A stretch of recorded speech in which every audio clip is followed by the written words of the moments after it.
আসসালামু আলাইকুম রহমতুল্লাহ। গত ক্লাসে যতটুকু পড়ছি তারপরের থেকে বিসমিল্লাহির রহমানির রহিম।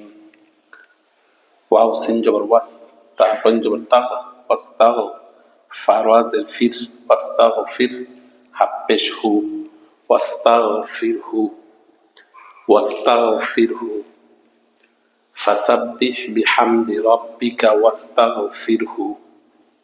আর এখানে একটা ছোট তোয়া আছে, এখানে ওয়াকফ করা যাবে। ওয়াকফ করলে ফির ফির হাডা একটু উচ্চারণ হবে। ওয়াস্তাগফির ওয়াস্তাগফির। হামজা নুন জের ইন, নুন জবর না, ইন্না। নুনের মধ্যে তাসদিদ আছে, হরকত বামে নুন ও মিমে তাসদিদ হইলে গুন্নাহ করিয়া পড়িতে হয়, ইয়াকে ওয়াজিব গুন্নাহ বলে। ইন নুন জবর না, ইন্না। হা উল্টা পেশ হু, উল্টা পেশ হইলে এক আলিফ টান হবে। মধ্যে তবাই খারাজ খারাজের উল্টা পেশ হইলে এক আলিফটা নিয়ে পড়তে ইয়াকে মধ্যে তবাই বলে। হা উল্টা পেশ হু, ইন্নাহু, ইন্নাহু। ইন গুন্না হবে, ইন্নাহু।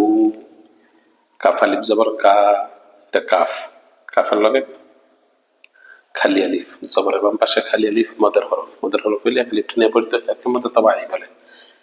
ইন্নাহু কা, ইন্নাহু কা, নুন জবর না, ইন্নাহু কানা, ইন্নাহু কানা। তা ওয়াও জবর তাও, ওয়া আলিফ জবর ওয়া, তাও ওয়া।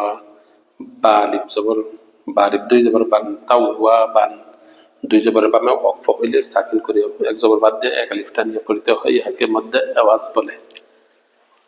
তাহলে এক জবর বাদ দিলে বা,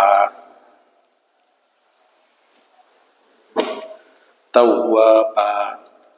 ইন্নাহু কানা তাওয়াবা, ইন্নাহু কানা তাওয়াবা, ইন্নাহু কানা তাওয়াবা।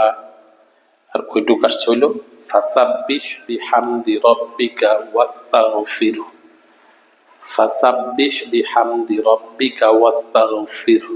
গত ক্লাসে যে পড়ছিলাম আয়াতটা, পুরো আয়াতটা জায়গা লয় না দেখা অল্প করে লেখা হয়েছে। ইন্নাহু কানা তাওয়াবা ওয়াস্তাগফিরহু, ফাসাব্বিহ বিহামদি রাব্বিকা ওয়াস্তাগফিরহু, ইন্নাহু কানা তাওয়াবা, তাওয়াবা।